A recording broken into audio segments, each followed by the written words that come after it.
Steven Spielberg, you're the maker of Jaws, Close Encounters of the Third Kind, E.T., Indiana Jones, Jurassic Park, the great popular escapist fantasies of our time, and also of other movies that deal in grimmer realities, The Color Purple, Empire of the Sun, and now Schindler's List. Are there two Steven Spielbergs, movie makers?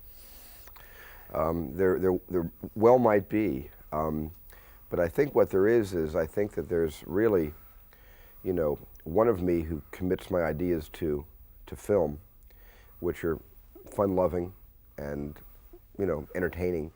And then there's, I think, another side of me that is someone who actually has a life outside of the cinema.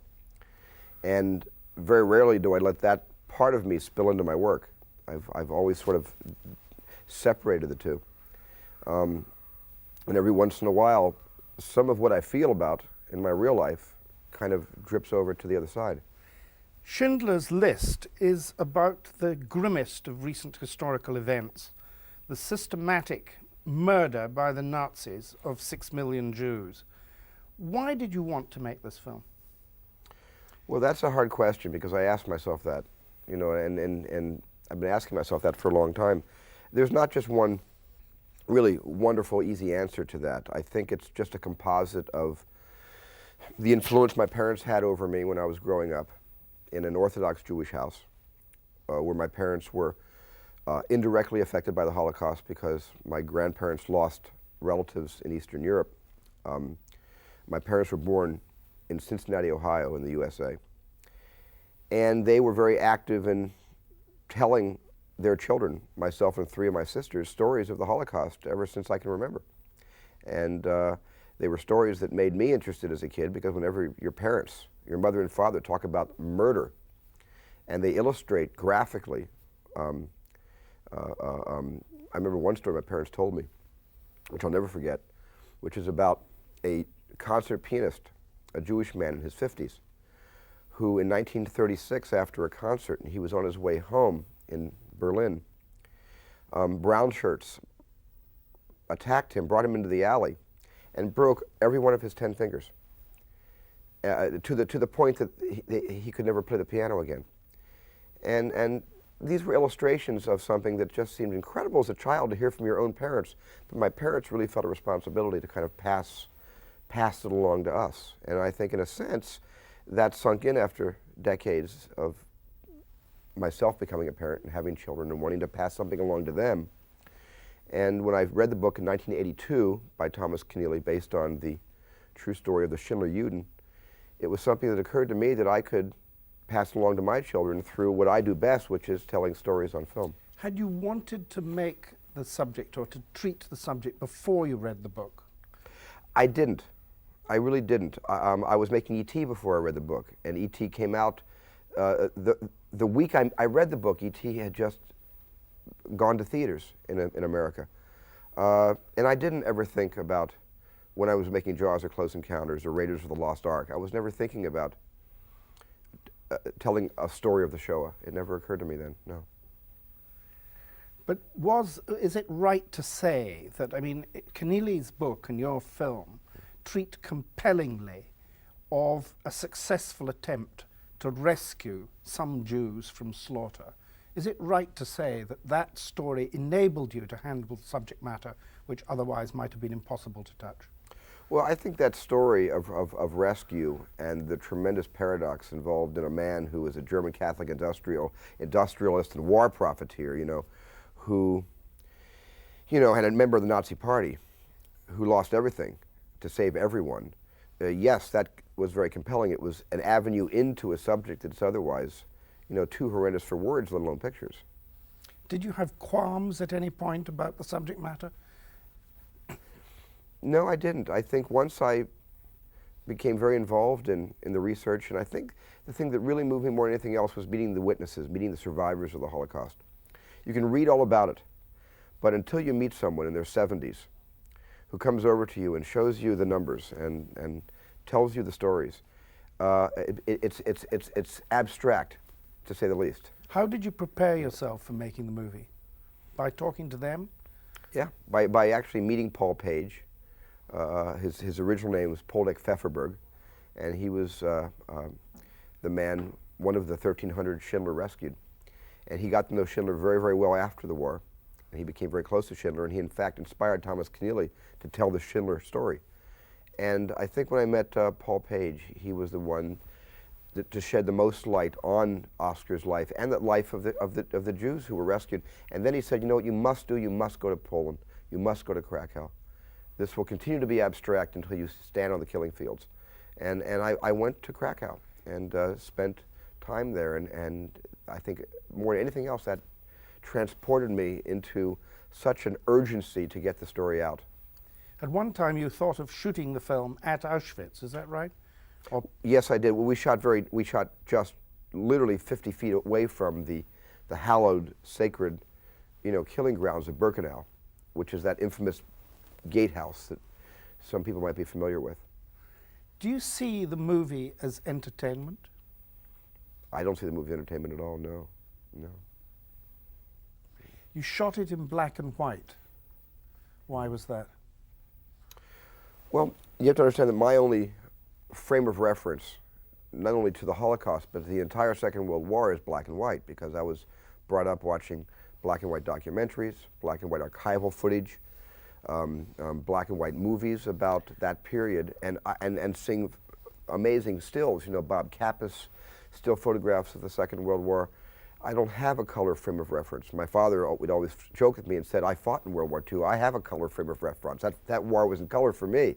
I said, yeah, Dad, but I wasn't alive in World War II. That is alive in black and white. To me, there's more truth in black and white, referencing the Holocaust than there would have been in color.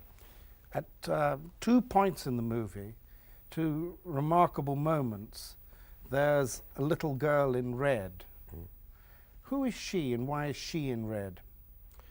Well, Oskar Schindler noticed her when he was watching the liquidation of the ghetto, and he was on his horse, and he was just taking his morning ride when he saw the pogrom taking place, and when he looked down, he noticed that all the Jews who were the old were being shot against walls, and the young were being shot, or at least put in lines with their parents and shipped out, some to the left, some to the right. It was the clearing out of the ghetto, the separation of those who could work from those who couldn't. Those who had Ken carts or Blauscheins, work permits, were permitted to go to forced labor camps. Those who had never been issued work permits were either sent away to Treblinka or Auschwitz, where they were put to death immediately. And the only person not being rounded up was this little girl, and she was wearing crimson. And she was the most obvious. And he had the overview of the entire Jewish town, the entire ghetto. And he saw this little dot of red walking through all of this mayhem and organization. And he could not understand why someone so obvious was so forgotten. And I really felt that in the entire movie, that was the only image that needed to be read. Was it difficult for the crew to work on this movie with its unremitting horror at the center of it? Everybody. I mean, the crew, the cast, and I think the most amazing thing is even the Poles who we used as extras. I think Polish people who didn't know very much about the Holocaust and didn't know very much about their own country learned so much from what we were telling, and had such an amazing change of just the knowledge that they gained from working on the film. Really showed me that there was not education in Poland. Young kids were not being told about their own country and what their country was used for by the Nazis between 1939 and 1945. And I saw Polish people working with us changed because of what they were learning. You said a moment ago that you didn't see the film as entertainment, but actually people must feel a want to see it if you're to persuade them to come into the cinema to see it. And it is a story which holds the attention and leaves something on people. I think entertainment is a very subjective thing. I mean, you could watch an Andy Warhol movie, which is somebody sleeping for 9 hours, and some people could consider that entertainment. Others could consider it, a way to go to sleep.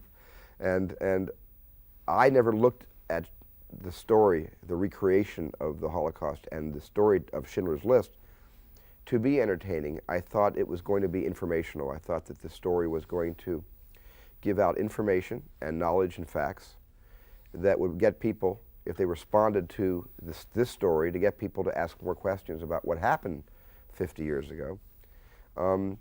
And I never really entertained the notion that there could be anything entertaining about this particular story. I haven't been anti-entertaining in the making of the film. I've just actually, in a way, the best thing I've done with this movie is I've gotten out of the way of the film. I left all my stuff at home, and I told the story without imposing my own style or whatever I brought to my other pictures. I did my best to stay out of the way of Schindler's List, so it wouldn't be entertaining in the sense my other films have been entertaining. But it is entertaining in the sense that it tells a story, and that movie and that story, you hope, moves people. Yeah, I hope a story moves people. Once again, I think it's semantics here about what's entertainment. I hope it moves people to, not to say, well, what can I do about it, because this happened 50 years ago. I hope, if anything, gets people to realize that, it was one of the reasons I made the movie in 1993, that what's happening in Bosnia today, the word ethnic cleansing, so familial with final solution, and just what's really happening in the world today with neo-fascism, neo-Nazism, just the rise of all that, the toleration.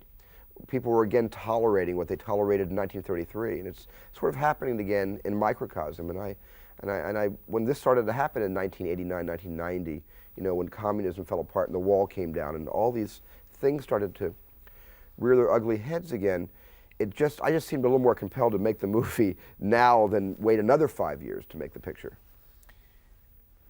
In your other movies, in several of them, children feature large. We learn the story through a child's eyes. Why is that? Is that something that helps you particularly as a movie maker? Well, it's also been my frame of reference. I identify with children. I still am a child. I have a lot of empathy and understanding of what it is like to be a kid, and I think it's been very easy and safe for me to tell most of my stories through the point of view of very wondrous eyes. It's been actually it's been the color ink I use in my pen. You're 46 years old. You've been twice married. You're a huge success in one of the most popular and industrial mediums of the world of communication. How can you say I am still a child? I can without shame. I really am. I have 5 children. If anything has caused me, by the way, to grow up, to prepare myself to make Schindler's List, it's been the fact that I now have 5 kids, and that even though I thought my fantasy was that I would have a second childhood through my children, when your kids get to be a certain age, they draw the line, and you're on one side and they're on the other. And you are the adult, and you cannot be they don't want a peer, they don't want a friend, they can get that in school. You must be the father, and they must be the child. And they are rigid about that, that sort of, what you call that, the Maginot Line. And if anything has really caused me to grow up quickly in the last 4 years, it's been my children. How can the rest of us preserve that childishness in ourselves? I don't know. I have sort of I like to call it a kind of, blind optimism about things. Excuse me. I'm always, I'm more hopeful than not, and the glass is half full, not half empty. I've always been that way. I think in a strange, easy soundbite way that, that has sort of kept the child, going a bit longer. The poet told us that the child is father to the man. You sound as if you believe that. Mm-hmm. I do believe that. Did you have a happy childhood? I didn't think I did growing up. I don't think any of our kids think they're happy until they get to be older and they compare themselves to other children who are not having happy childhoods. And they can look back as an adult and say, yes, I had a happy childhood, or no, I didn't. I think looking back from today, I had a very happy childhood. I don't think I knew that then. Where was your childhood? It was around. My father was in computers, until he moved from New Jersey. I was born in Cincinnati, Ohio. My dad got jobs at RCA. So my childhood went from New Jersey to Phoenix, Arizona, to Palo Alto, Northern California, and then back to Los Angeles, California. So my childhood has been around the country. Who was your father? My father is a he began his life as an electrical engineer after he got out of the Air Force in '45. And my dad was on the team that invented the first data processing computer at RCA. So my dad has always been inventing and involved in computers. The irony now is, because my dad wanted me to follow in his footsteps, and I said never. I was bad at math in school, and my dad was so disappointed I was no good in math. He was a math whiz, and I was terrible at math. Now that my father's in semi-retirement at 75 years old, my father is producing films for Burroughs, a computer company, and these films are sales tools to sell their new line of machinery. And I now have 5 computers in my life, and I know how to program, and I know how to use them, and we've made a strange crossover. What else did he give you as a scientist in your childhood? Was he showed you the sky, is that right? My dad offered me the first chance to be curious about the stars by building me a telescope out of a carpet roll, those big cardboard carpet rolls, and he ground the glass himself. He ground a 2-inch rectangular piece of glass, and he built for me, with some parts from the Scientific Edmund Company, a reflecting telescope when I was about 7, 8 years old. Was he an absent father or a present father? He was an absent father, yeah. Who was your mother? Who is your mother? My mother is my mother is someone who is 74 years old, who is going on 25. She has the energy of, I guess, Helen Hayes, and you know, when she was in her 70s. Remember Helen Hayes' amazing energy. She is so energetic. She's a concert pianist, and was anyway, and she runs a kosher dairy restaurant in Los Angeles, California right now. Was there conflict between your parents? Well, when they were divorced, there was always conflict. My mother, you know, with her side of the brain was always into the arts, and my father with his side of the brain was always in the sciences. And there was always sort of a clash of ideologies and culture, and I think in a sense my dad was a workaholic, as I am, and my mother, you know, took care of the kids, and there wasn't a lot of communication because he was always working and she was always at home. Was that separation and that divorce upsetting to you as a child? I wanted it to happen. I think it was upsetting looking back on it, but at the time my mother was so unhappy, and she was so close to a nervous breakdown that when my parents were divorced, I felt it had saved my mom's life, that my mom was rescued by the divorce because she was really going slowly off the deep end. And so I was really in favor of the divorce. I was old enough to hold my mom's hand as a friend of hers. When they actually were divorced, I was 17. It was much harder on my younger sisters, who were all 3 years, 2 years, and 1 year behind me, and it was much tougher on them. How did you escape from the tensions in your parents' home as a child? Well, I made movies. I made movies. I just hid behind a camera. It was fun. Who gave you the camera? My father. He didn't give it to me. I stole it. I borrowed it. He had a... You watched movies as well as made movies? Watched television, watched feature films when I could, go to the theater to see them made, little 8mm, you know, imitative productions when I was 12, 13, 14 years old, yeah. What were the movies you most remember seeing in your childhood that made most impact on you? Well, the first movie I saw was The Greatest Show on Earth. I was 3 years old in Philadelphia. My dad took me to the theater. I saw that movie, and it made a profound impression on me. Because because they had a big train wreck in The Greatest Show on Earth. 2 trains came together. Actually, not 2 trains. A train and a car hit. The train derailed, and people were hurt and killed. And I got interested in Lionel trains because of that movie. And I remember, because of The Greatest Show on Earth, when my dad got me my first train set, this is years later, I remember that movie, and then I used to use his 8mm Brownie movie camera to film train wrecks, trying to imitate the great train wreck in that film I saw at 3. And I think in a way that somehow that sort of perverse, sensational subject matter began to suck me into a hobby which became a profession. In your teens at home, you made a very long movie, a sci-fi movie. Did you shot that yourself and cut it yourself? Yes. Yeah. When did you first want to direct film as a life? I think the big seminal moment in my life was when I saw Lawrence of Arabia for the first time. You know, in 70mm. First week it was showing in Phoenix, Arizona. I believe it was at the Palm Theater when it came out. And I was around, I suppose I was around 15 years old. perhaps, when it came out, 14, 15, around there. And that's when I wanted to, after that movie, after that experience, I wanted to make films, not just as a hobby, but I wanted to go into the profession. And I began looking for ways to do that. Did you ever tell David Lean that? Of course, yeah. You made a film called Amblin that was a kind of calling card, and instantly were hired by television. What did you learn directing for television, movies for television? What did I learn? Expediency, planning, storyboarding. You had to be on time, or they didn't give you the second job. If you did a TV show, you were a half a day over schedule.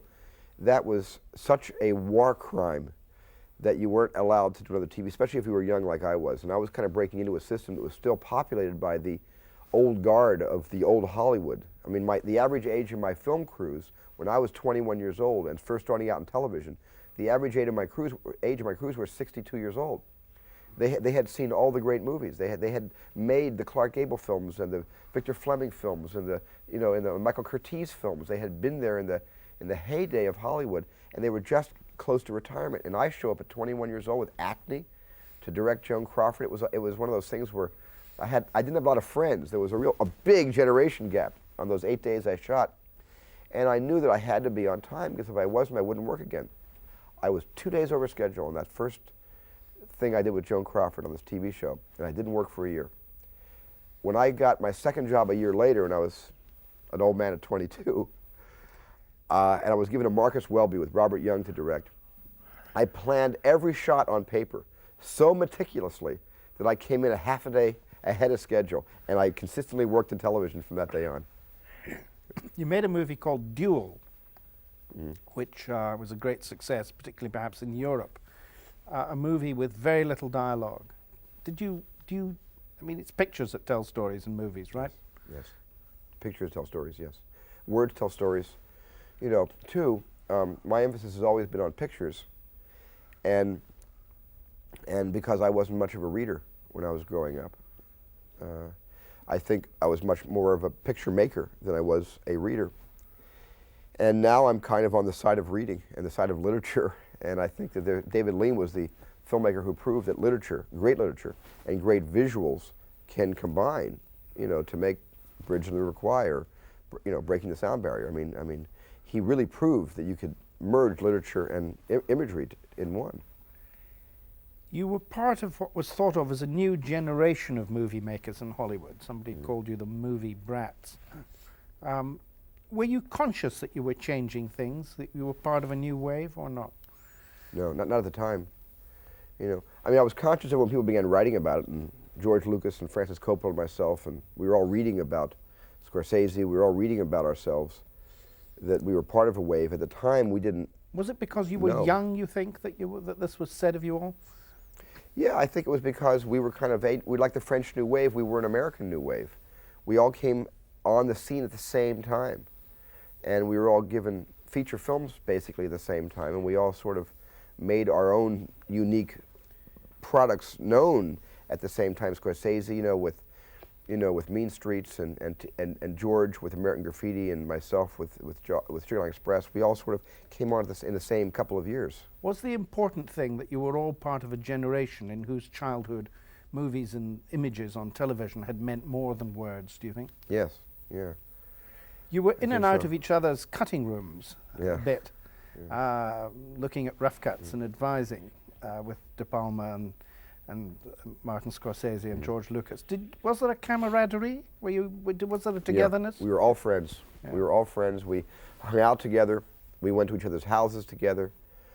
We complained together about how the studios were treating us and how they wanted to recut our movies. I was with Marty Scorsese the day that the studio wanted to severely recut the shootout at the end of Taxi Driver, and Marty sort of called us all over to his house on Mulholland Drive in Los Angeles. He was cutting it there, and Marty was beside himself with rage, and then we were enraged, and we were talking about getting on a plane and going to Europe and only making films in Europe. But we've had our moments together which have been kind of amazing, looking back on all the sort of moments we've had. But we still Marty made his movies, Francis Coppola made his movies. We all made our own movies, but we talked about them all the time.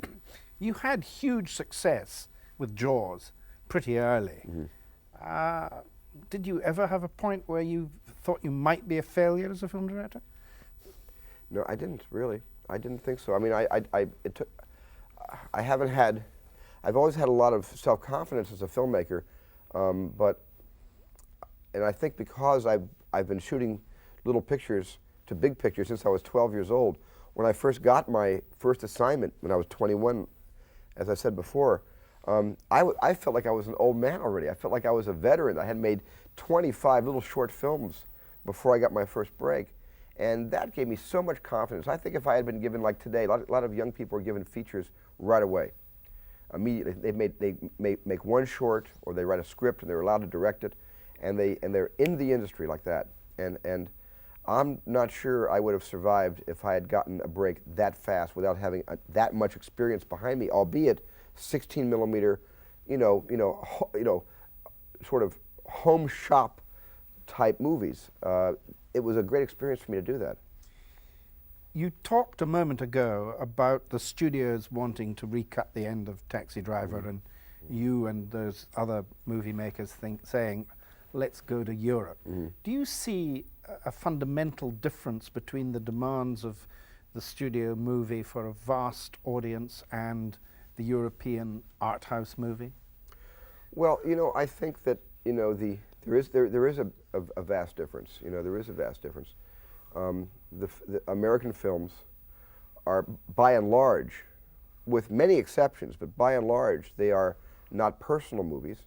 They are movies that are made with an eye toward, entertaining, large audiences.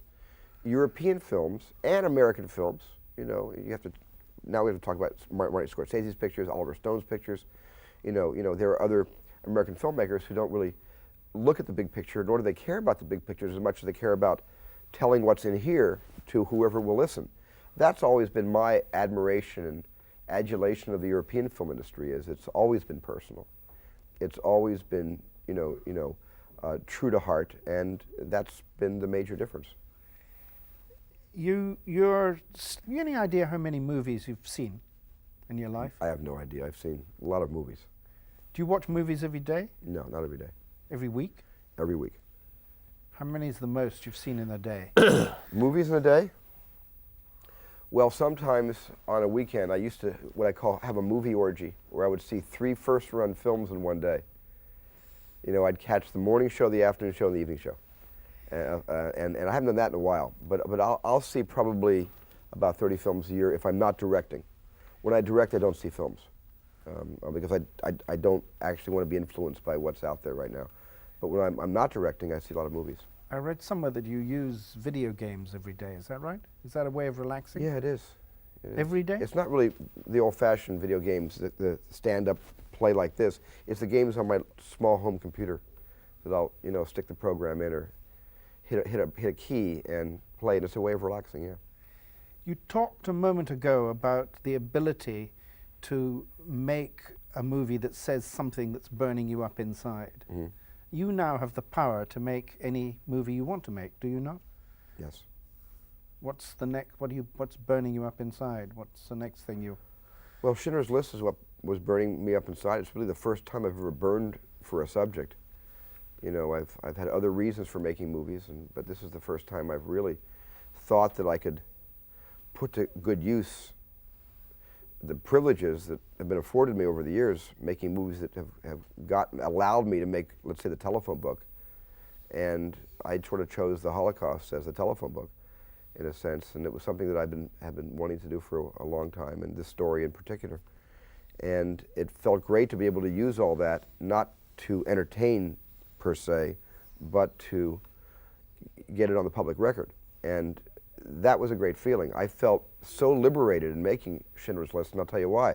I was liberated because it was in black and white, so already I was making an anti-commercial film. I was making a picture where I was putting so many obstacles ahead of me so it wouldn't be commercial, that it freed my soul to make it the way, with no pressure, that it had to make its money back. And I realized what kind of pressure that puts on filmmakers, especially when you're given big, big, big budgets. And the kind of pressure that you've got to have a big opening weekend, you've got to have legs, and you've got to make your negative costs back, and you've got to make your prints and ads back, then you've got to make a profit for the studio, or you're a bum, you know? And by making this relatively low budget, and by doing it in black and white, and choosing this as a subject, it freed me artistically. And I don't ever, in any of the interviews I've ever done before, I never refer to myself as an artist, but I felt, for the first time in my life, like an artist when I made this movie, because I was working with crude tools, and I didn't have all the fancy Hollywood cranes and things that I've had in my other productions. I didn't have movie stars, and it was, and half the film was handheld, and it felt much more like it was coming from me than it was coming from everything around me. The bookends of the film, the very front and the very end, are in color. Mm-hmm. What is that saying to us? Well, I guess it's saying in a wit that, in a little bit, that color was peace and freedom, and color was a time when people took time to smell the roses and could see colors. And then when this whole juggernaut rolled out, it just became black and white. It became survival. It became just a an issue of living hour to hour. And I think at the end, it goes back to color again. The movie is black and white with a little touch of red. That's it, a little touch of red. Do you see yourself as an ordinary guy who's thus able to speak to so many millions, or as a sort of outsider in society? I don't understand the question, because I'm not sure what outsider you mean. Your films are about people in extraordinary situations. Mm-hmm. There's a disjunction between them. Something happens in their lives. Mm-hmm. I wonder if that's something in you. If you see No. if you see a need to be in a situation that you're distant from. I have this overly active imagination, which, by the way, gives me more hours of not sleeping than sleeping. I have this overly active, thought process, and my mind instantly goes to stories that are removed from the real world. Because I've always wanted to escape, and maybe the divorce, maybe the unhappiness between mother and father, maybe for a lot of reasons, I've always sought leaving home to go outside our world to tell a story, and to Neverland, or to Indiana Jones country.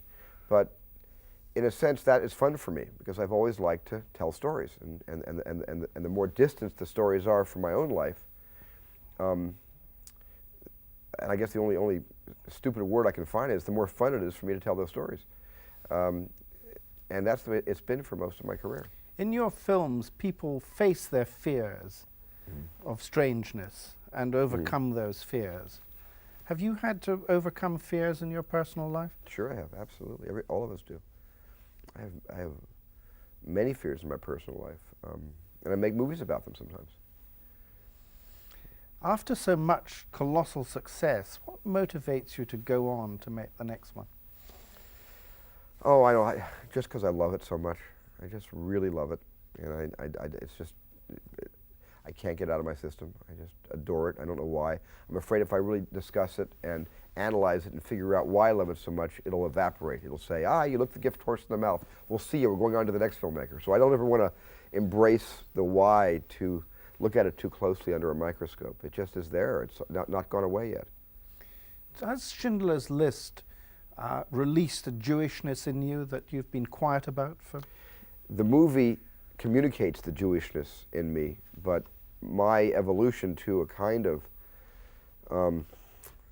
pride in being a Jew really happened with the birth of my kids and the decision I made to raise them Jewish. And I got reacquainted and reassimilated into Judaism through having children. And I think all that conspired to get me to make Schindler's List.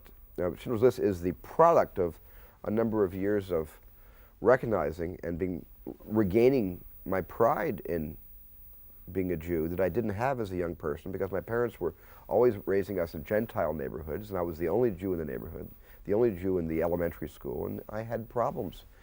I was different in that way. Critics have called some of your movies sentimental. Are you sentimental? I am. I don't know who I get that from. I think my mother, but I am. You said you had fears. What is it that you fear? Well, it's a laundry list of fears. My goodness. You know, I sort of always have feared being alone. I think the biggest fear I have is loneliness. And you know, movies, children. You know, I fill my life up to the brim, because one of my principal fears has always been sort of being alone in the world. Have you ambitions yet to fulfill? You mean outside of making movies?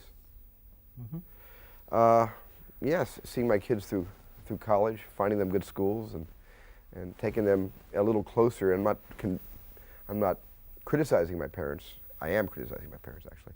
But you know, I would like to be more involved in my children's life.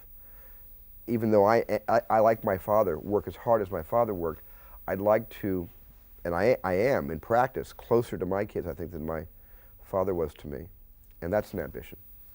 If you direct an absolutely major movie, that's sort of 8 or 9 months of your life totally devoted to it. Can you do that and still be close to your family? You certainly can. You have to get your family to agree to go on location with you, as they agreed to come to Poland with me. I had my entire family for 4 months in Krakow with me.